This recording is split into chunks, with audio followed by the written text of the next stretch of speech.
안녕하세요. 봄바방의 베베놀이에요. 이번에 진행할 과정은 로그 캐빈 버킷백 만들기입니다. 앞면이 로그 캐빈 패턴으로 이루어진 버킷백으로 숄더 크로스 겸용으로 사용이 가능한 백입니다. 먼저 패턴을 준비해주세요. 준비된 패턴은 형지로 만들어 준비합니다. 전체 패턴으로 준비하시면 되고 앞면, 뒷면, 가방 덮개, 그리고 바닥 지퍼 부분까지 모두 필요합니다. 로그 캐빈은 하나하나의 조각으로 이루어진 패턴은 아니지만 이번은 편의상 하나하나의 조각으로 패치를 해 앞면을 완성시켜 줄 거예요. 해서 필요한 형지들을 준비합니다. 그럼 출발해 볼까요? 만들어진 형지들을 이용해 원단에 재단합니다.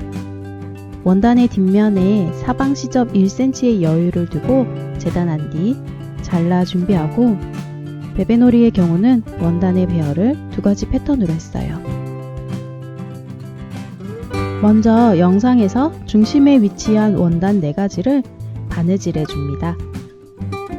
이 중심 4가지의 원단은 모두 동일 원단의 색상이지만 두 개의 패턴으로 원단의 위치를 다르게 배열해 바느질해 주었어요. 그런 느낌으로 배색을 정해 바느질을 진행했습니다. 먼저 첫 번째 배색, 바느질이 진행되는 과정을 잠시 지켜보실까요?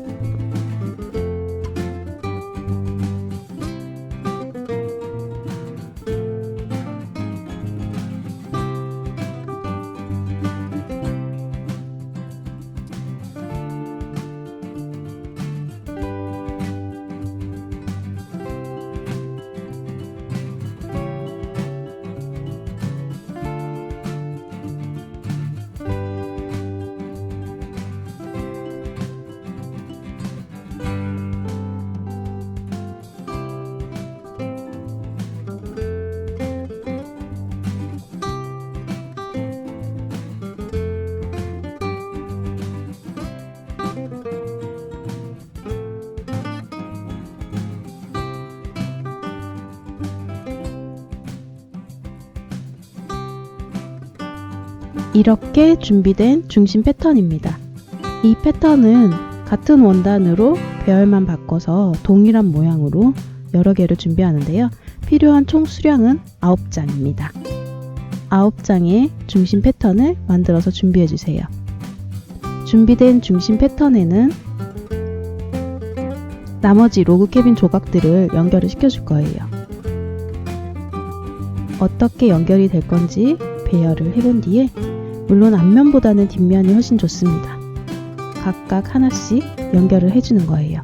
연결한 뒤에는 물론 시접 정리, 시접의 방향 결정해 주셔야겠죠? 나머지 블럭들도 모두 연결해 줍니다.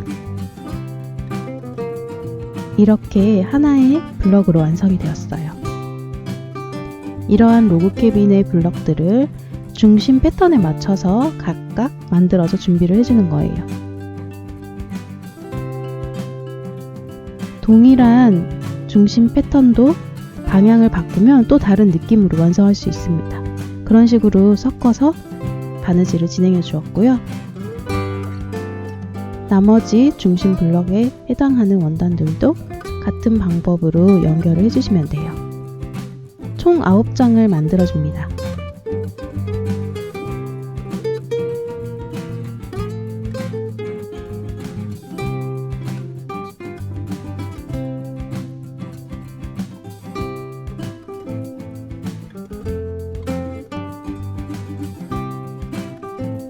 이렇게 로그 캐빈의 모든 블럭들이 완성이 되었고요. 이 블럭들을 이용해서 하나의 패턴으로 만들어 줄 건데 앞면으로 완성시켜 줍니다. 완성시키기 위한 배열을 해줘야겠죠?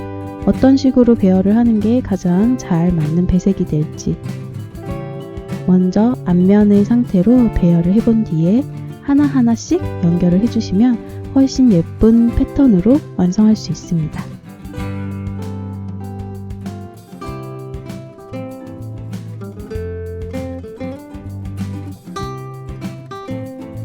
두 장씩 끝점을 먼저 맞춘 뒤에 분배해서 시침핀으로 꽂아주세요. 고정을 시켜주면 훨씬 예쁘게 바느질을 진행할 수 있습니다.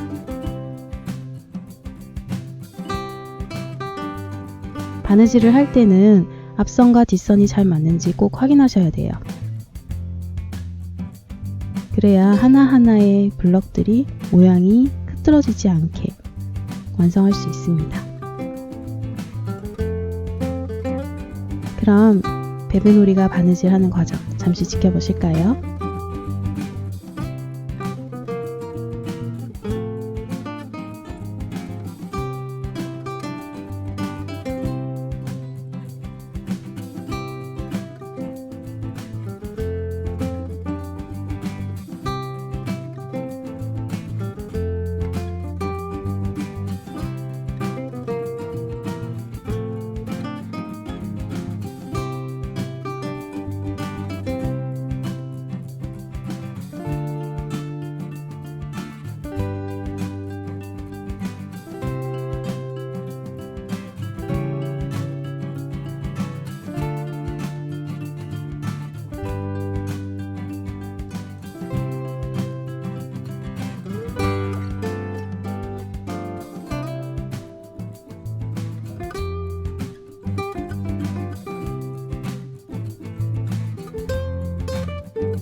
중간중간 바느질이 되는 과정에 바느질을 한 뒤에 시접 부분 처리가 궁금하신 분들은 영상을 잠시 멈추시면 좋을 것 같아요. 모든 바느질이 끝이 났고 뒷면의 시접 부분은 영상을 잠시 멈춘 뒤에 확인해 보시면 좋을 것 같습니다.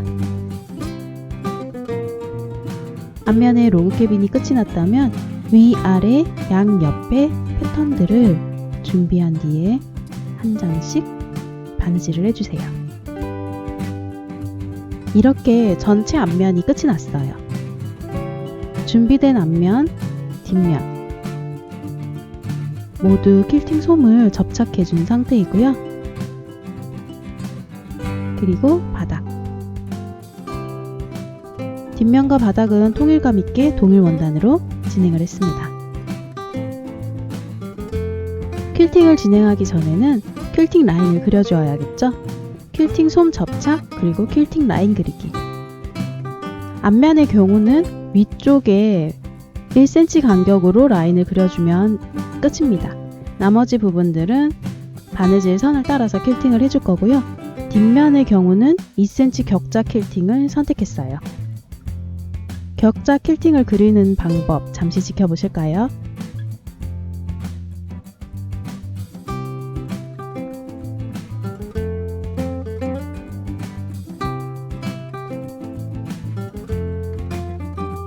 사선 격자로 진행을 해주었고요. 한쪽 선을 그린 뒤 반대쪽 선을 그리고 또 다시 반대쪽 선을 그리는 방법으로 서로 어슷하게 라인을 그려주시면 됩니다. 시접자를 이용하면 조금 더 쉽게 진행을 하실 수 있어요. 어떤 느낌으로 라인을 그리는지 이해가 되시나요? 전체 느낌은 이런 식으로 완성이 됩니다. 바닥도 동일하게 2cm 격자 퀼팅을 그려주었어요.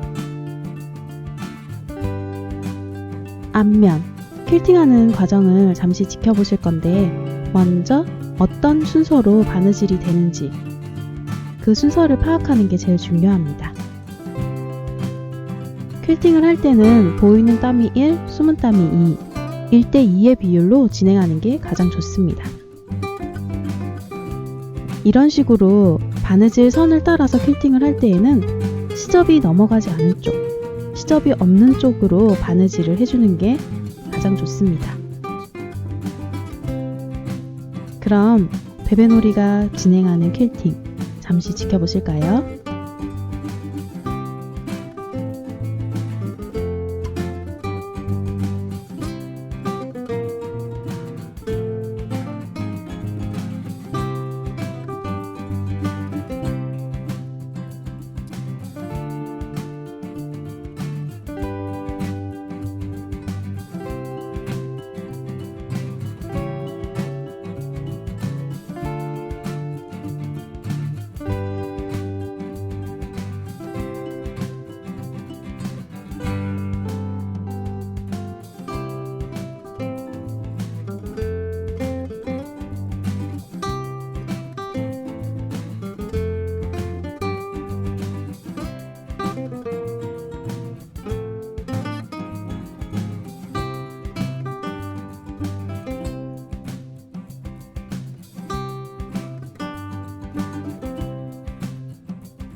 이렇게 퀼팅이 한 줄이 끝이 났습니다.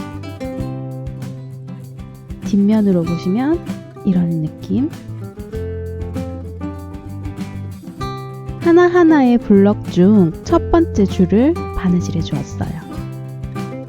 그럼 밑에 줄도 같은 방법으로 퀼팅을 해주면 되겠죠? 잠시 퀼팅이 진행되는 순서 함께 살펴보실까요?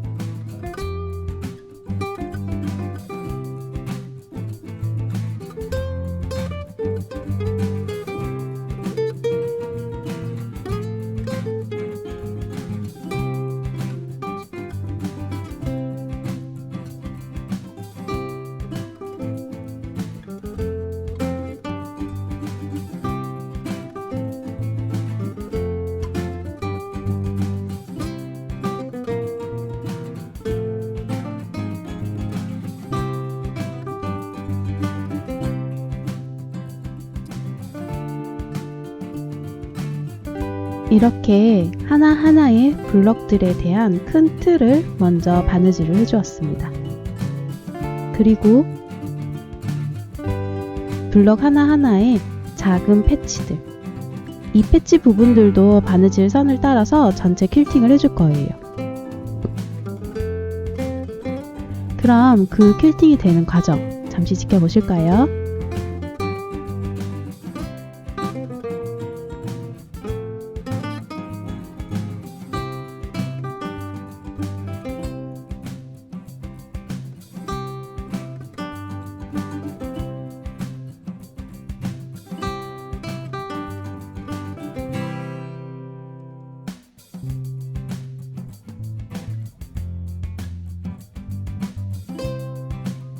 이 패치 부분들은 하나의 패치 부분 바느질이 끝이 나고 다음 패치 부분을 바느질할 때 매듭지어 실을 끊어내지 않습니다. 바늘을 다음 패치 부분으로 옮겨서 그 자리에서 퀼팅을 시작해 주시면 돼요. 간단하죠?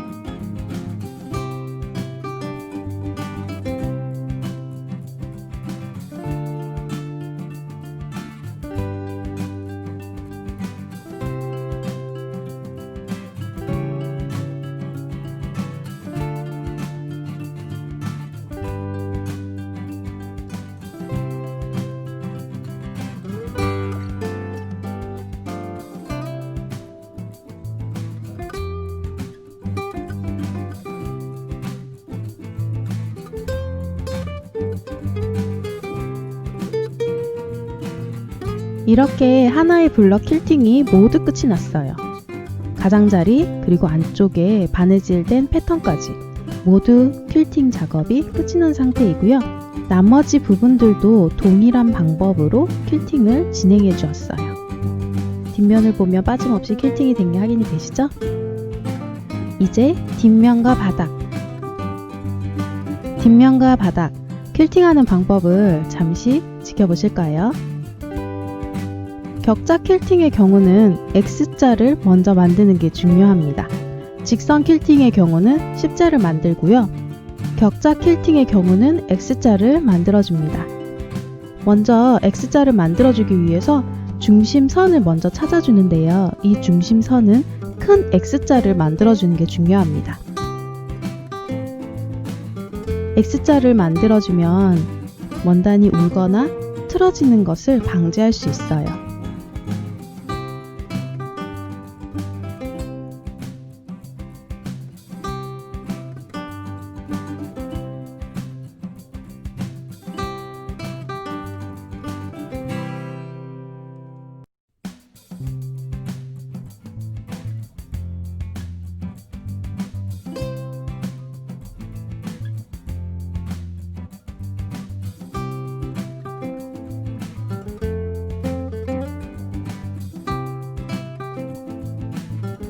X자를 만들기 위한 첫 번째 사선, 퀼팅이 끝이 났고요.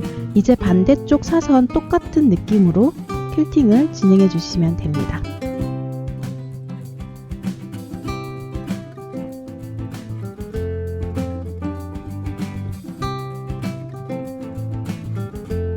반대쪽으로 같은 방법으로 퀼팅을 진행합니다.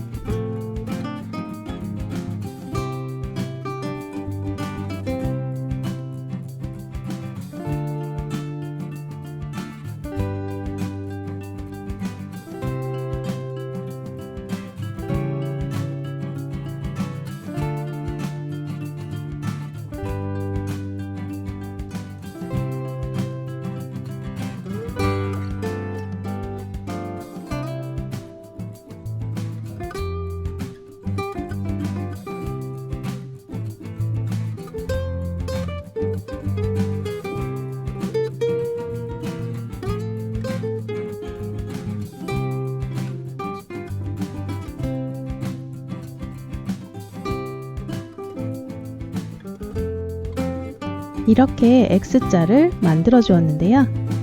조금 틀어지긴 했지만 어떤 느낌의 X자인지 느낌이 오시죠? 이 X자를 중심으로 해서 한쪽씩 늘려나가면서 퀼팅을 진행해 주는 거예요. 그럼 뒷면으로 봤을 때 이런 느낌, 전체를 다 퀼팅을 해주면 이런 느낌으로 완성을 할 수 있습니다. 바닥도 같은 방법으로 퀼팅을 진행해 주시는 거예요. 이렇게 앞면 바닥, 뒷면이 모두 준비가 되었어요.